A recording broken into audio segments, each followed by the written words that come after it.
estava no lado par. E eu estava num dia, numa festa com uns amigos, na casa de uns amigos, lá na terceira semana, e eu voltando para casa, 7 caras lá me pegaram, irlandeses, e me deram uma surra. Tá brincando? Me deram uma surra. Eu tava voltando para casa, atravessando a ponte, o cara me pegou pelo pescoço. E pelo instinto, eu já lutava jiu-jitsu, né? Eu era faixa azul na época, ainda sou hoje, parei por esse tempo. Eu joguei o cara, quando eu olhei para trás, um chute na minha cara, aí eu só me lembro de poucos relances, assim, e eles pegaram meu celular, minha carteira, acho que tinha uns 80 euros, e roubaram meu celular, que era a minha comunicação com o Brasil. Meu Deus do céu. E aí, e lá, esse pessoal, né, Daniel, deram uma surra do nada, lá a xenofobia é muito alta, muito grande.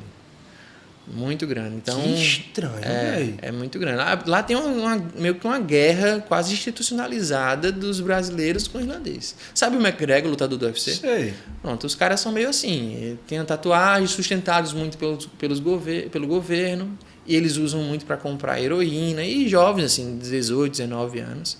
Na Irlanda não tem arma. É uma ilha e eles não têm arma. Mas a violência, nesse sentido, é muito grande. Então, é hobby deles lutar, brigar. Meu Deus, sabia não, velho. É cultural, então, essa parada. Aí eu peguei, já não tinha tanta grana. Tive que comprar um celular novo para me comunicar. Minha mãe, minha namorada, minha Fabiana na época, minha esposa atualmente, minha namorada na época, volte para cá, você tá fazendo o que aí? E aí foi o estalo que eu tive. Eu fiz, caraca, esse era o momento de decisão que eu ia ter, de dificuldade. E eu continuo no perrengue que tá, ou eu volto pro conforto da minha casa? Sim. E eu decidi continuar. E ali foi o primeiro momento, assim, chave na minha vida de entender que, diante das dificuldades, a gente precisa continuar. Eu tive medo naquele momento. Foi o primeiro momento da minha vida que eu tive, de fato, medo. Porque naquela ponte que eu passei, eu tinha medo de passar, mesmo sabendo que ninguém ia me dar uma surra de novo. A mente como funciona, né? Mas podia, brother. Poderia, assim como qualquer lugar, né? É. Só quando eu pisava na ponte, vinha como se fosse uma crise ali, sabe? Entendi. Entendi. Caraca, de tremer mesmo na base. Só que era uma decisão. Eu atravessava a ponte, eu andava mais de 1,5 km para dar a volta no rio que passava para ir para minha casa. Eu fiz, caraca, então eu vou ter que enfrentar o medo. Eu falo muito isso nas minhas palestras, né? Foi o primeiro momento, assim, porque todo mundo vai ter uma história dessa. Espero eu que não com a surra. Mas às vezes é com uma palavra que foi dita para você, algo que foi para limitar a sua crença ou algo do tipo. E aí, enfim, na Irlanda eu trabalhei depois, fui entregar o currículo e vendendo brigadeiro. Só que lá o pessoal não gosta muito de coisa muito doce, não é que nem o brasileiro. É mesmo, velho. Eu pensava que brigadeiro não dava errado em canto nenhum. Não, mas dá. Aí eu ia, assim, eu tive pouca experiência vendendo brigadeiro e currículo, porque eu chegava nos lugares e falava, você tem 2 opções. Ou você me contrata, ou compra um brigadeiro. Aí no terceiro lugar que eu fui, aí me contrataram. Aí a mulher fez, olha, tô vendo que eu já tinha um inglês base, né? Tô vendo que você é articular e tal, e vai ter um caminhão aqui que vai descarregar, era uma cafeteria, com alguns equipamentos. Você quer vir descarregar? A gente vai lhe pagar um valor. Eu fiz na hora, eu tava aí comendo macarrão, salsicha e ovo, porque eu tinha que reduzir o dinheiro, de vez em quando tinha um pãozinho de caixa. E aí eu perdi 10 quilos nessa época. Caceta. 10 quilos. Tá comendo macarrão, salsicha e ovo, mas eu comia pouco e ruim, né? E andando pra caramba, e enfim. Descarreguei esse caminhão. E eu fui trabalhar na cafeteria. E a mulher era um trabalho voluntário. Eu fiz, na cafeteria é um trabalho voluntário. Você trabalha aqui e depois a gente dá uma carta de recomendação para você ir pegar em outro lugar. Aí eu fiz, beleza. E eu tinha experiência no restaurante e comecei a atender os clientes, falando pelo nome. Então entrava um senhor grisalho com cabelo, com bigode, e eu anotava o nome dele, John. Eu ia falar, oi, senhor John, em inglês, né? Oi, senhor John, tudo bom? Quer o mesmo de ontem? E eu anotava o cara queria. E é algo que eles não tinham lá. Que massa. E comecei nos atendimentos, gerar, porque eu queria ganhar um pouco de gorjeta. Só que tinha um problema. O pagamento dessa cafeteria era no balcão. E eu falava, não, pode deixar que eu vou lá e trago para o senhor o troco. Aí a gerente me deu uma bronca, porque não podia. Porque do lado do caixa tinha uma latinha com a gorjeta para todo mundo, né? E o pessoal queria dar só para mim. Eu queria grana, eu precisava de grana. Daí ela disse, Daniel, depois de 2 semanas, ela disse, Daniel, você tá indo muito bem e eu vou lhe colocar na outra cafeteria que a gente tá abrindo, no bairro tal, e lá a gente vai lhe contratar. Aí eu fiquei feliz da vida, fiquei mais 2 semanas. Era um trabalho mesmo. trabalho Não para era receber. voluntário. Só que eu percebi que durante esse tempo, pessoas que trabalhavam comigo não estavam trabalhando mais. Porque lá não se contrata por mês, é por hora. Eu lhe chamo hoje, não lhe chamo amanhã. E você tem que lidar com isso. E como eu estava muito intenso, era um trabalho voluntário, então tem que ser 2 horas, 1 hora por dia. E eu ficava 5, 6 horas trabalhando, de graça. Porque eu ficava até o final, porque no final tinha, às vezes, alguns lanches que não podiam vender no outro dia. E às vezes ela me dava um lanche, eu estava cansado de comer macarrão, salsicha e ovo. Okay. Então eu não passei fome, mas eu passei vontade. Sabe, você olhar para uma coisa, cara, não queria comer isso, mas não posso, porque a grana não vai dar. E aí eu ficava até o final. E ela se aproveitou disso, da minha boa vontade do trabalho, para não chamar o pessoal que ela pagava, né? Os irlandeses, por exemplo. Aí eu comecei a achar estranho. Eu fiz, onde é que fica a cafeteria? Daí ela disse, no bairro tal, na rua tal. Eu fiz, beleza. Eu peguei o trem no momento de folga e fui lá. Cheguei e não tinha nada. Ela jogou a mentira pra mim, dizendo pra eu ir ficando.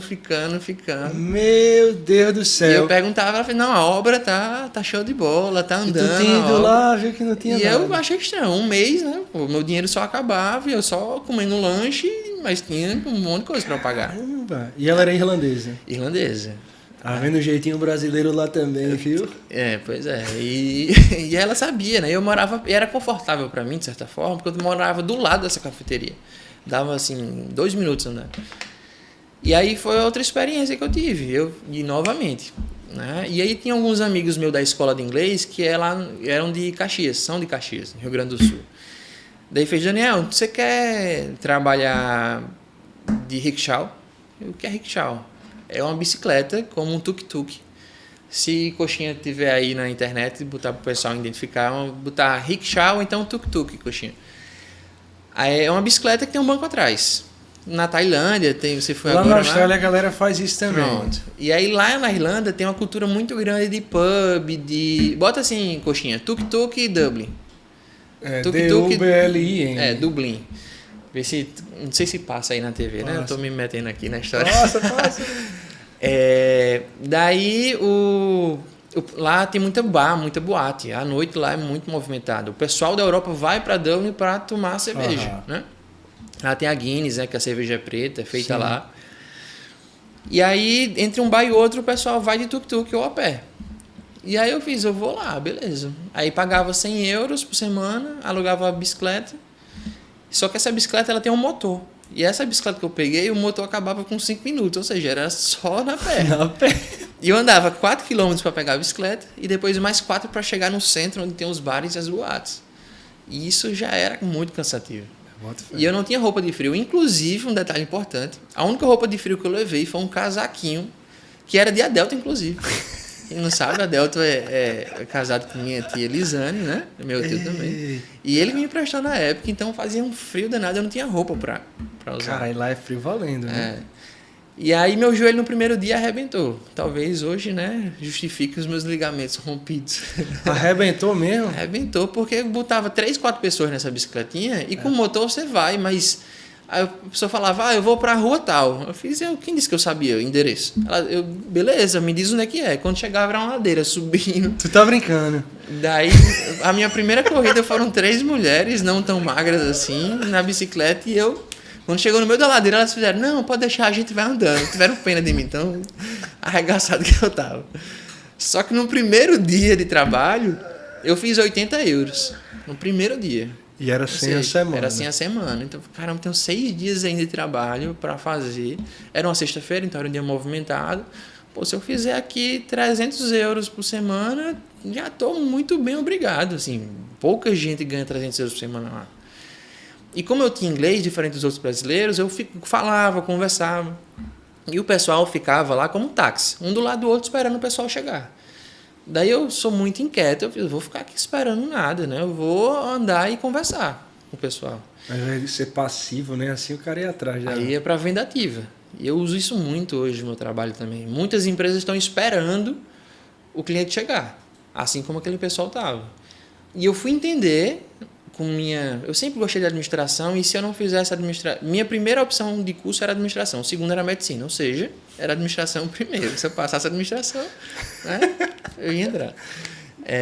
E aí eu ia nas pessoas e perguntava, você tá indo pra onde? Eu fiz, tô indo pra boate e tal. Eu fiz, eu lhe levo lá. Eu falei, não, mas quanto é? O pessoal cobrava 5 euros por pessoa, mais ou menos, 6. Eu cobrava 12. Por quê? Eu ia na boate, eu conhecia os seguranças, fazia amizade com eles. Acaba entrava mais fácil. Eu colocava na fila, na frente da fila. Na minha bicicleta eu botei caixa de som. Naquela época não tinha Spotify, não tinha Uber, não tinha nada disso. Que resenha, brother. Comprava um saco de pirulito, dava o pirulito pro pessoal, porque é o público jovem que tava mamado, que ia pra boate, queria ganhar tempo, queria ter uma experiência legal. Então eu ia na bicicleta, e aí eu troquei de bicicleta depois, uma que tinha motor, botava pra torar, porque tem um motorzinho, não era uma moto, né? Mas uma mobilete, uma cinquentinha da vida. Sim. Só que com 4 pessoas a velocidade não era muito grande, né? Ia conversando, perguntando de onde é que era e tal. Passava muita humilhação, que o pessoal, quando tá mamado, batia assim, vai cavalo, chama. Vai cavalo, não sei o quê. E aí tinha muito. Esse pessoal que eu levei a surra lá atrás, os knackers que chamam, é um termo favelado, meio que pejorativo para dizer favelado lá, né? Lá não tem favela, né? Mas é um termo para dizer desse pessoal que fazia essa ruaça na rua. E aí tinha briga. E aí eu não tive só essa experiência da surra lá. Eu tive outras agora, eu preparado, né? Pra bater, né? Que na primeira eu não tava. Aí os caras vinham o quê? Discutir contigo, pegavam com... Vinha, aí mexendo na bicicleta, aí via essa bicicleta, aí dava um chute na bicicleta. Tu tá brincando, só pra roçar. Criança lá não é todo mundo. Assim, o povo é maravilhoso, muito caloroso e tal. Mas no bairro onde eu morava, que era um bairro de periferia, a brincadeira das crianças é pegar ovo e jogar na janela do pessoal. Pegar balde de água e jogar nos painéis de eletricidade que fica do lado de fora da casa. Estoura tudo. Meu Deus. Passa carro, joga bola de bexiga com tinta dentro. É a brincadeira da criança lá. E os pais, de certa forma, né, da periferia, alguns, né, incentivam isso. Alguns. Incentivam isso. E eu vim incentivando. Então, a garagem que eu pegava a bicicleta era nesse lugar. E as crianças vinham, subiam. Aí eu ia brincando com elas e tal. Quando eu levava um socão atrás da criança. Bum! Tu tá brincando. Aí eu descia e sai daqui, molecada e tal. Que experiência da porra, bicho. Você imagina uma cultura. É uma coisa que eu queria. Queria nos Estados Unidos, né? Talvez não passasse por tantos problemas assim. Mas foi incrível, assim. Eu não trocaria por nada. Um dos meus sonhos é voltar lá, mostrar pra Fabiane os lugares que eu passei. E minhas filhas também.